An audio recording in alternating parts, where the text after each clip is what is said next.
So I'm just doing something a little bit different today. I'm at Worcester Park train station, or just opposite. In fact, there's Worcester Park over there. And I'm going to do a route that I created on OS Maps, I think, to plot it out. And it's from Worcester Park to Chessington. The reason I actually put this walk together, I was just following some murals by Lionel Stanhope.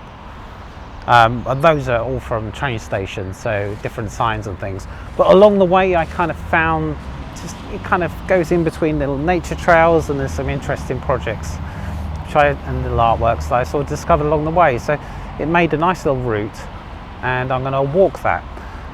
I am going to create this route on Go Jauntily, so it's an easy process, basically taking the pictures along the way and putting it all together with the information I have. It does already exist on OS Maps, and I will share a link with that in the show notes. But for now, I'm going to head across the road, and straight away we're at our first mural. This is Lionel Stanhope's mural under Worcester Park Railway Bridge, and it honours the residents of Richmond House who lost their homes following a fire in September 2019. The mural actually not only displays the sign, the old style railway sign, Worcester Park, but it also features 24 butterflies, and the 24 butterflies represent one of the families who lost their home.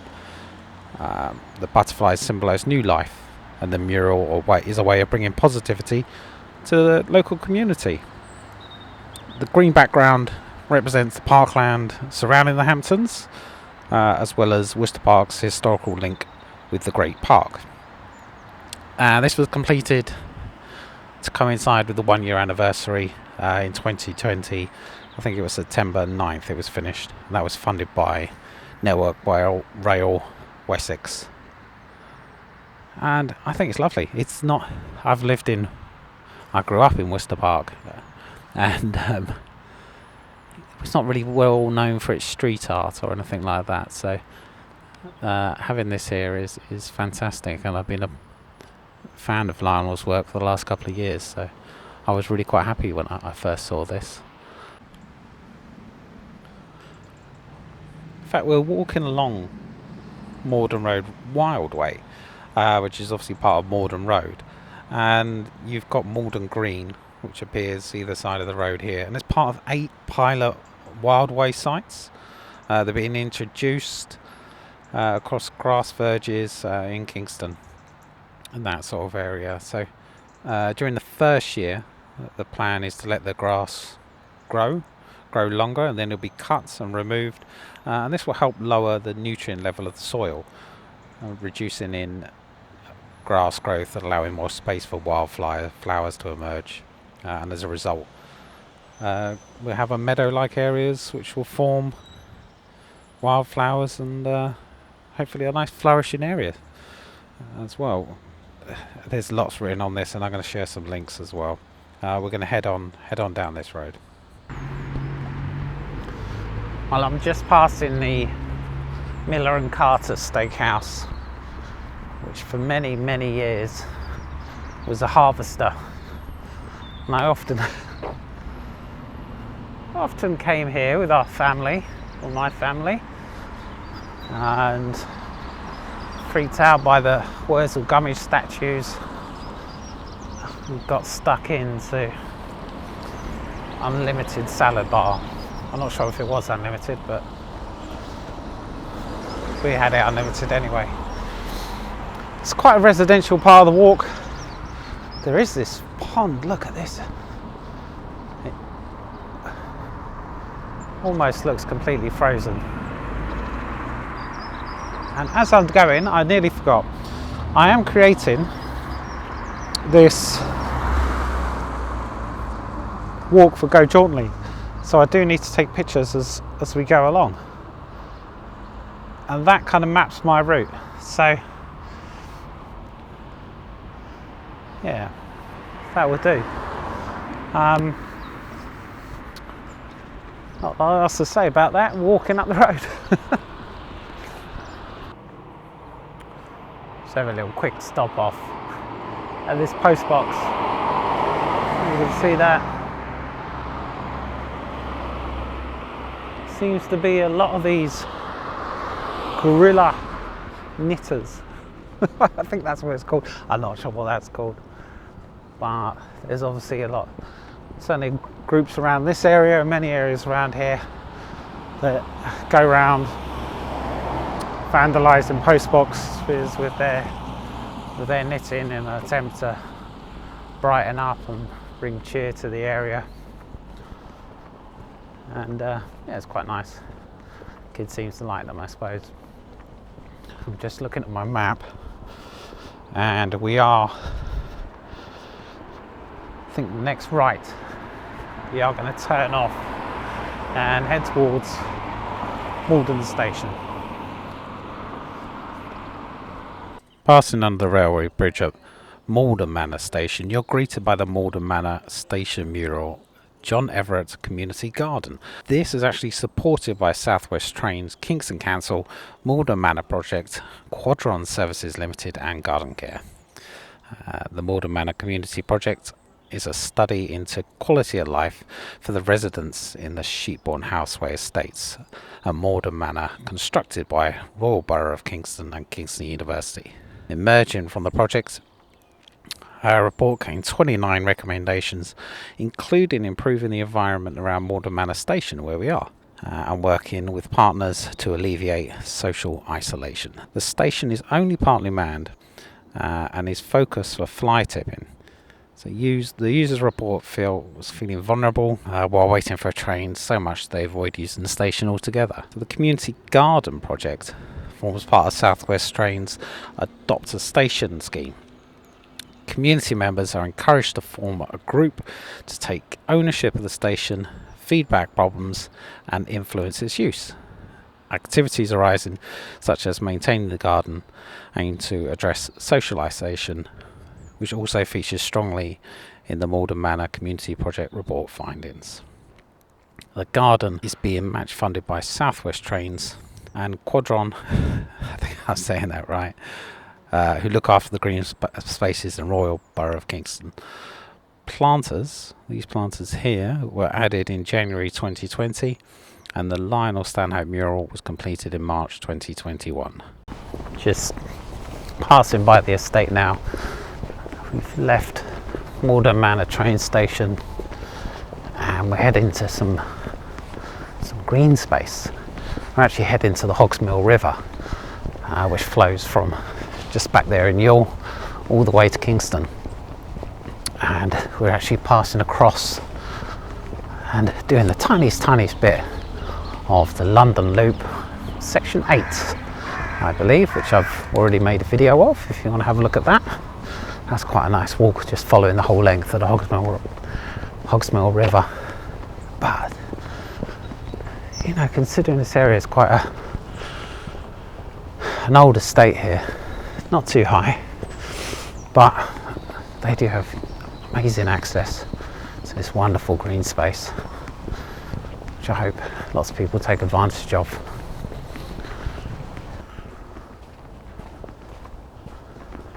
Here we are, again back to railways. This is quite a nice theme to this walk because it does follow a lot of this railway, but we have just the most amazing mosaic, yeah.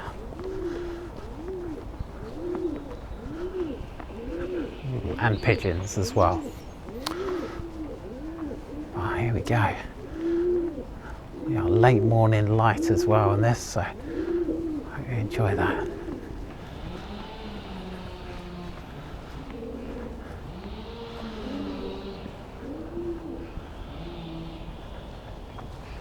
Really is quite lovely. And if we look over here, this is commemorating Milas, I can't pronounce that, Milasophilia, painted nearby. So just down along the river, Hogsmill River somewhere, was where this painting here was originally painted. But this community mosaic was over 1,000 people kind of participated in that. Had grants and crowdfunding. They won't look, and it was the Save the World Club who organised. They do a lot around here in Tolworth, because it is one of these areas that kind of, I don't know, is a bit of a hot spot for antisocial behaviour. So here we are, just at the Hogsmill. We've got a sofa in there if anybody wants a little rest in the river. Certainly that tree there is having a relaxing time. Wow, look at that, it's fantastic.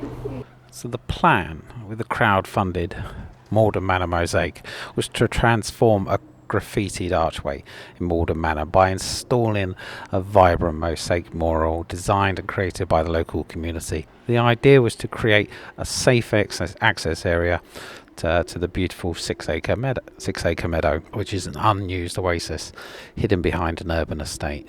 People hardly know this space exists, and they don't know of its historical importance, where the famous painting Ophelia was painted. This dazzling 15-metre mosaic was officially opened by the Mayor of Kingston in March 2019. The mosaic was made exclusively from recycled materials donated by businesses, shops and residents, and the SWC Secretary Tariq Shabir. People from across the Malden Manor community contributed to the mosaic, from school children to interfaith groups. I feel like I've already talked a lot about the Hogsmill River and the Hogsmill Nature Reserve in other videos. The reason is because it's right near whereby I live, so I come down here a lot, and this was certainly a lockdown haven, but it's just amazing, and there's so much here. And I wanted to, even though with this route we're basically walking around, crossing over, and then we're coming back, just to give you a little taste of this area. If you're never walked around here, then please do kind of explore it a little bit more, maybe lengthen this little trail, because in terms of, oh look, hello Mr. Robin.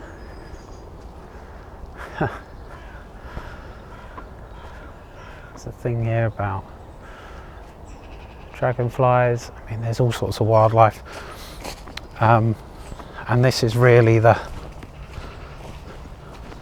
wildlife highlight of this walk. Well, there is a little bit more to come actually. It is muddy, so do wear sensible shoes. If you don't fancy the mud, you might want to miss this little bit out, but it's really worth it, I promise you. Oh, we are getting back to a bit of tarmac now, so I'll head on with that.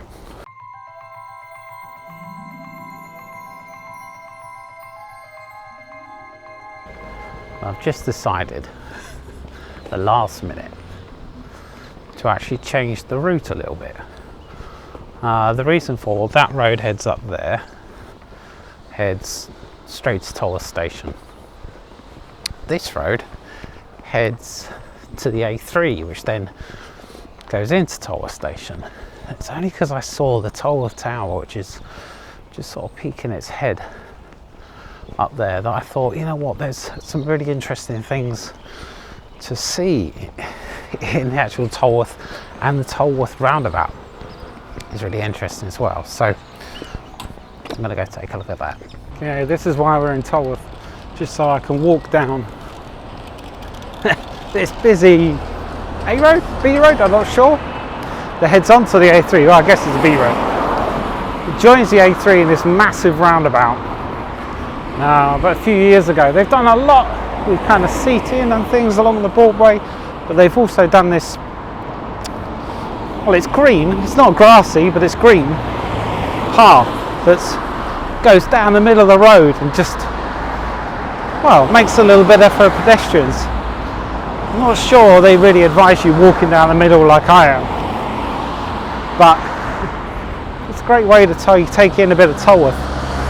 And what it does do is takes us to Tolworth Roundabout, and there's some interesting murals which were worth taking a look at as well when we get there.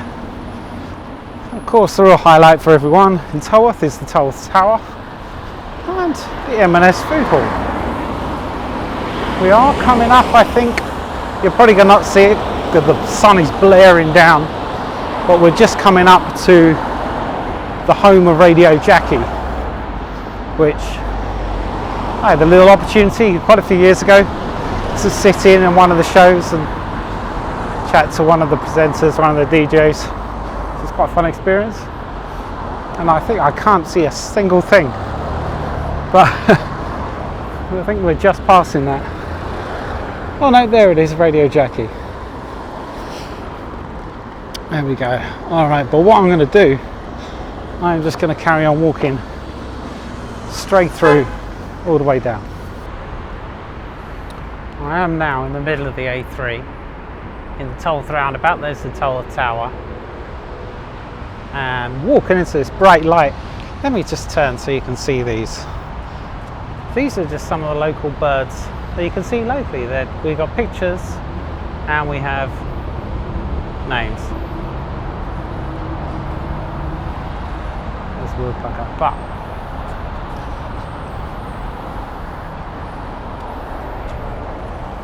there's that again. So I'm just at Tolworth Station. Behind me we have a community garden project happening over there. Again, community brain behind that. And we have our first mural. This is another Sky High mural.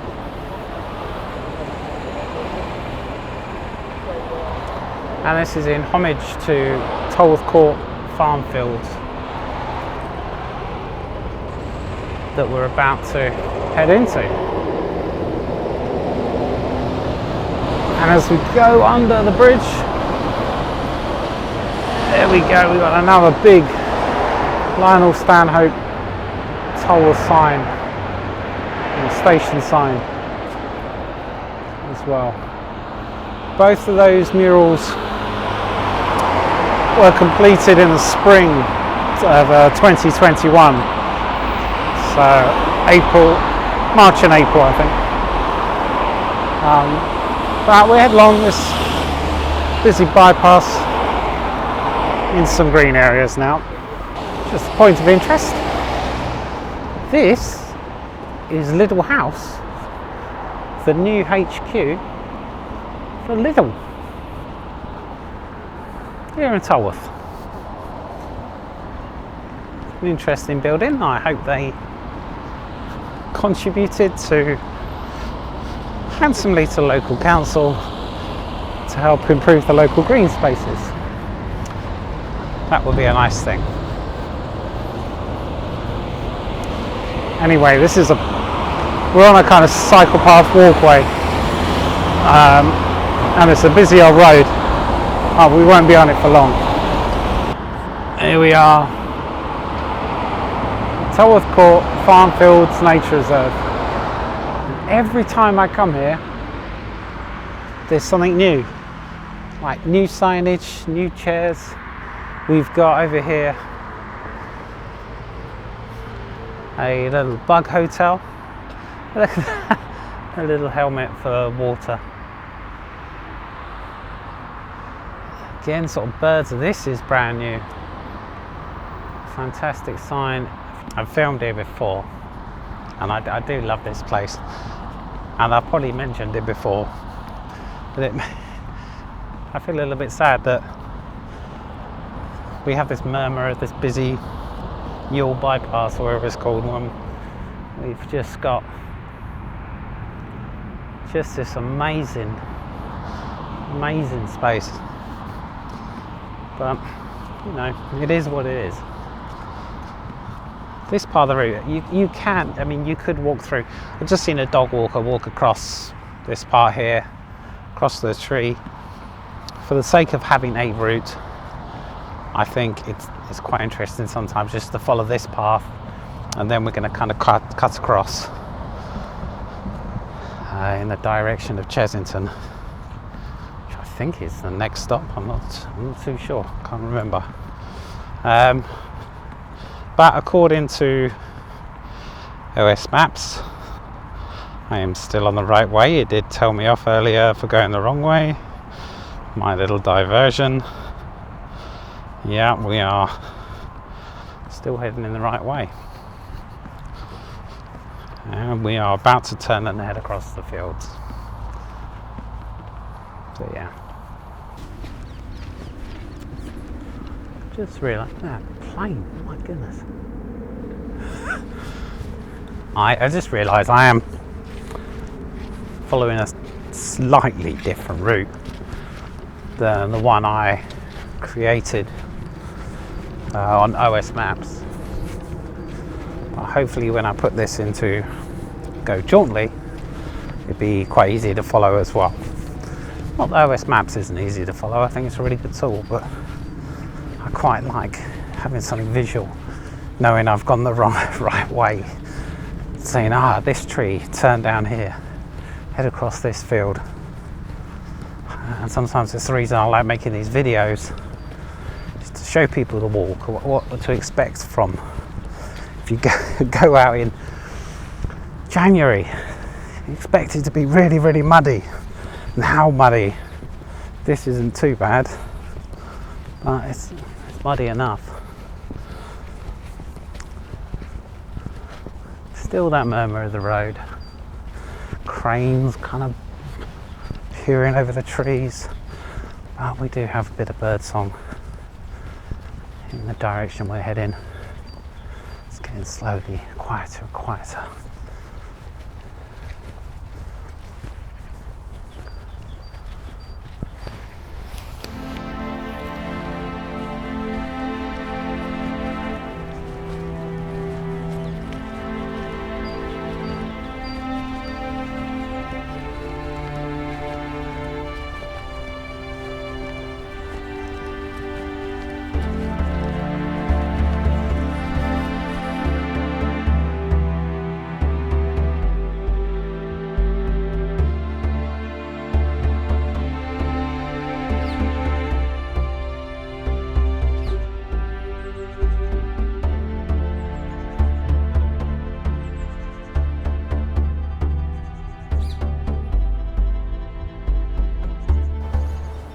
I feel like I'm getting to the part of the day where I'm having quite a few technical issues, but I hope this is coming out, because this is just like a lovely little path.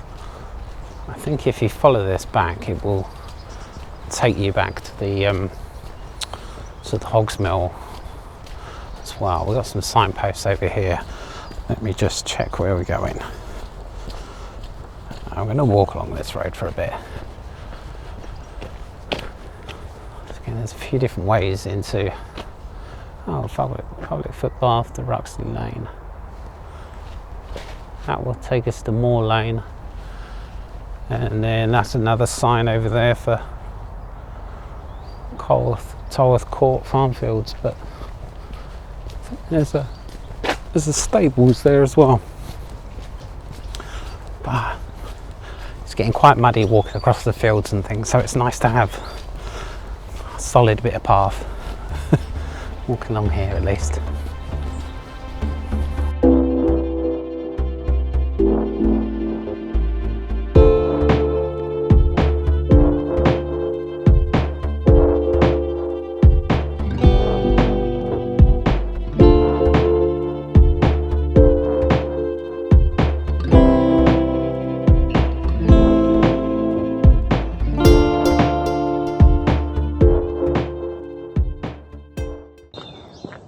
Just walking alongside the Hogsmill River at the moment. This is very much part of the Hogsmill Nature Reserve along here. We've got sort of lovely little residential area. A dog is running at me. So still walking along beside the Hogsmill and in the Hogsmill Nature Reserve. Plenty of dog walkers around here. Most of the dogs are pretty harmless and will just bark at you.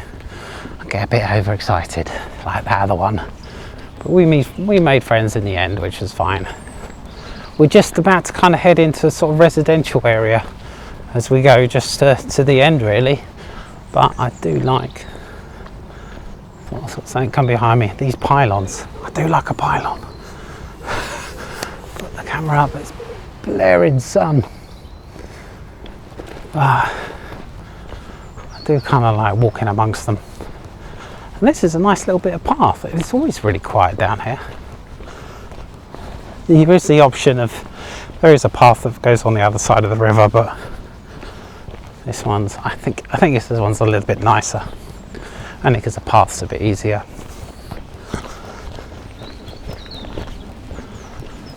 What I think I might do, is, apart from enjoying this last little bit of nature reserve, is hyperlapse till we get to our final destination.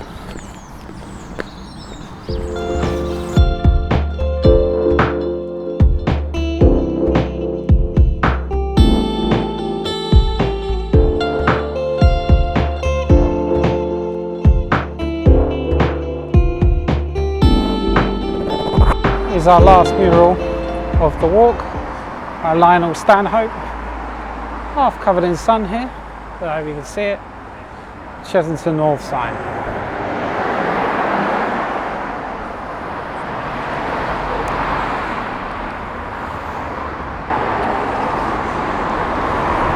Quite busy, so I'm just avoiding filming loads of people, and it's half in light, which is a nightmare, but there we go.